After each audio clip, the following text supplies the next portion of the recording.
का special interest हो, वहाँ पर कौन किस पार्टी से ताल्लुक़ रखता है इसकी कोई मायने नहीं रखता, कौन कहाँ से ताल्लुक़ रखता है ये कोई मायने नहीं रखता। हमारे लिए सबसे पहले जो ज़रूरी है वो है बलूचिस्तान के लोगों की बका। हम एक ऐसे हालत जंग में हैं जहाँ पर सांस लेना भी मुश्किल है और इन्फॉर्मेशन का हम सोच भी नहीं सकते। हमारे बहुत से ऐसे लोग हैं जिनको राइट टू इन्फॉर्मेशन के शायद मीनिंग्स भी ना पता हों। तो इसके लिए मेरी एक रिक्वेस्ट भी करना चाहूँगी मैं बहराम भाई से कि एक इस तरह का अवेयरनेस कैंपेन हो कि हमें पता हो कि हमने इन्फॉर्मेशन किस से लेना है और किस डिपार्टमेंट से लेना है। आया ऐसा तो नहीं कि हमें काम है एजुकेशन डिपार्टमेंट का और हम एप्लीकेशन दे रहे हैं हेल्थ डिपार्टमेंट को, तो कौन सा बंदा रेलेवेंट बंदा है उस डिपार्टमेंट का जहाँ पर वो सुनवाई हो सकती है, जहाँ पर बात हो सकती है, जहाँ पर पूरे पाकिस्तान में अगर ये बिल पास हो सकता है तो बलूचिस्तान में क्यों नहीं। और पेशावर में मैं अभी पढ़ रही थी कि उसमें बहुत माशाल्लाह बहुत अच्छे से उन्होंने किया हुआ है। इसी तरह हमारे इलेक्शन कमीशन के क्लॉजेज में भी राइट टू इन्फॉर्मेशन का जिक्र है, वो भी हमें इस चीज़ की जो है ना अलाउ करते हैं। तो बलूचिस्तान में ये बिल पास क्यों नहीं होता। बलूचिस्तान में पर्सन विद डिसेबिलिटी का बिल पास हुआ जिसमें पहले उन्होंने कहा कि वो 10,000 पर मंथ देंगे पर्सन विद डिसेबिलिटी को, और उसके बाद वो घट कर 2,000 और समथिंग टू 2,500 हुआ। तो इस तरह की बहुत सारी चीज़ें ऐसी हैं जो पेंडिंग है, वो लेक ऑफ इंटरेस्ट की वजह से है, ओनरशिप नहीं है। जब तक बलूचिस्तान में ओनरशिप नहीं होगी, हकीकी नुमाइंदे नहीं होंगे, जब तक हकीकी नुमाइंदे जो इलेक्ट होके आए हैं वो नहीं आएंगे, तब तक बलूचिस्तान हमेशा पीछे रहेगा। और इसी तरह के हम हर दिन किसी न किसी जस्टिस की या किसी दिन न किसी बिल का इंतज़ार करेंगे। और सबको ये एक ऐसा बिल है जिसके लिए मुझे लगता है कि ये पूरी साल जो इन्होंने मेहनत की इसकी ज़रूरत भी नहीं थी, ये फ़ौरन से हो जाना चाहिए था। ये हमारी बदकिस्मती है कि हर एक चीज़ के लिए हमें भागना पड़ता है, हमें दौड़ना पड़ता है। जब तक हम खून पसीना ना बहाएं वो चीज़ें हमें नहीं मिलती हैं।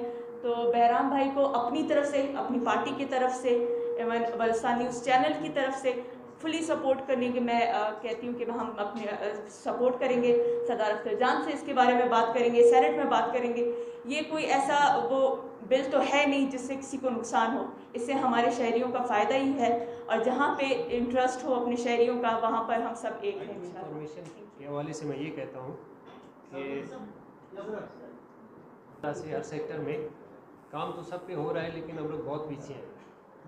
लोग कहते हैं कि हम लोग यूरोपियन कंट्रीज़ के साथ अपना मुवाजना करें, हम बलूचिस्तानी तो मेरे ख्याल में शायद पंजाब और सिंध के साथ भी मुवाजना नहीं कर सकते। तो इसके लिए जो इन्होंने कैंपेन शुरू की है या जो बिल आया है, उसके लिए इंशाल्लाह मैं कोशिश करूँगा या हमारी टीम कि अपने कायद से भी बात करेंगे, जो हमारे सेनेटर्स हैं सेनेट में भी इसको उठाया जाएगा इंशाल्लाह, और जो हमारे सीनियर्स हैं सीसी जो मीटिंग होगी उसमें भी डिस्कस होगा इंशाल्लाह।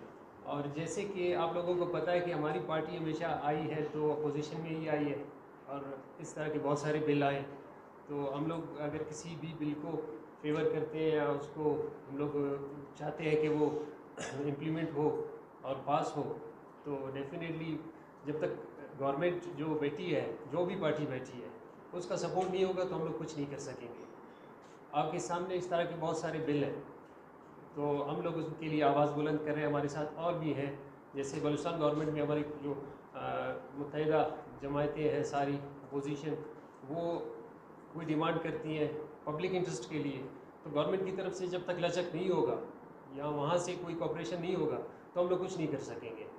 तो इंशाल्लाह मैं आप सबको इंशाल्लाह ये यकीन कराना चाहता हूँ कि अपने कायद से, अपने सीनियर जो हमारे पार्टी के कायदीन हैं, इंशाल्लाह उनसे हम लोग जो है ना बात करेंगे, उनको कन्विंस करेंगे। इस इवेंट में इनवाइट किया इस राइट टू इन्फॉर्मेशन लॉ के हवाले से जो आज का आपका इवेंट है, तो मेरे ख्याल से सबसे जो इम्पोर्टेंट चीज़ जो इस टाइम है हमारे यहाँ पे राइट टू इन्फॉर्मेशन को अभी तक हमारे अंदर एक कोई ख़ास अवेयरनेस भी नहीं है राइट टू इन्फॉर्मेशन के हवाले से। मतलब बलूचिस्तान के अवाम में हमें अभी तक ठीक से पता भी नहीं है कि राइट टू इन्फॉर्मेशन है क्या।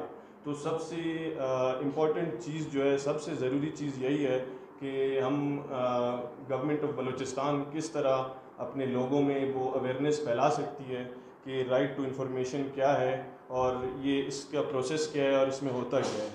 फिर पाकिस्तान का मेरे ख़्याल से पूरे साउथ एशिया में सबसे जो weakest right to information law है वो पाकिस्तान का है।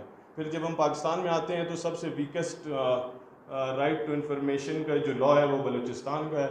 तो गवर्नमेंट की मेरे ख्याल से ज़िम्मेदारी बनती है कि आप इस राइट टू इंफॉर्मेशन का जो आपका लॉ है, क्योंकि ये पब्लिक मैटर्स के लिए है। बलूचिस्तान जो इस रीजन में सीपैक जैसा एक गेम चेंजर जिसको कहा जाता है, तो मैं समझता हूँ सीपैक जो है गेम चेंजर अगर है तो हमें यहाँ पे ट्रांसपेरेंसी की भी ज़रूरत है। हमारे जितने भी यहाँ बड़े बड़े बिलियन डॉलर्स के जो प्रोजेक्ट्स हैं सीपैक के, उन सब की ट्रांसपेरेंसी की ज़रूरत है। और जिस तरह डॉक्टर साहब ने भी, डॉक्टर नाशनाज साहब ने भी कहा कि यहाँ पे तो जो जॉब्स भी हैं जिनकी भर्तियाँ होती हैं अभी तक तो वो भी पब्लिक नहीं हुई हैं कि किस तरह किस बेस पे मेरिट पे होती हैं या किस तरह होती हैं। तो यहाँ पे तो बहुत कुछ करने की ज़रूरत है, बिलखसूस बलूचिस्तान में बहुत कुछ करने की ज़रूरत है। फिर वही बात आती है कि सीपैक एक बहुत बड़ा प्रोजेक्ट है, तो हमें तो यहाँ पे पब्लिक के सामने हर चीज़ लाने की ज़रूरत है। और फिर जो 18th अमेंडमेंट है, 18th अमेंडमेंट के बाद से मैं समझता हूँ ये हर शहरी का हक है, हर शहरी का हक बनता है कि उसको पता चले कि उसके मुल्क में या उसके सूबे में जो प्रोजेक्ट्स हैं या जॉब्स हैं ETC जो भी चीज़ें हैं उनको किस तरह से जो है प्रोजेक्ट्स की काम किस तरह से हो रहे हैं और आपके जॉब्स किस तरह डिस्ट्रीब्यूट हो रहे हैं। और बाकी बात रही हमारी पार्टी की, तो यहाँ हमारी पार्टी की मरकज़ी कमेटी की मेंबर मैडम शमाला इस्माइल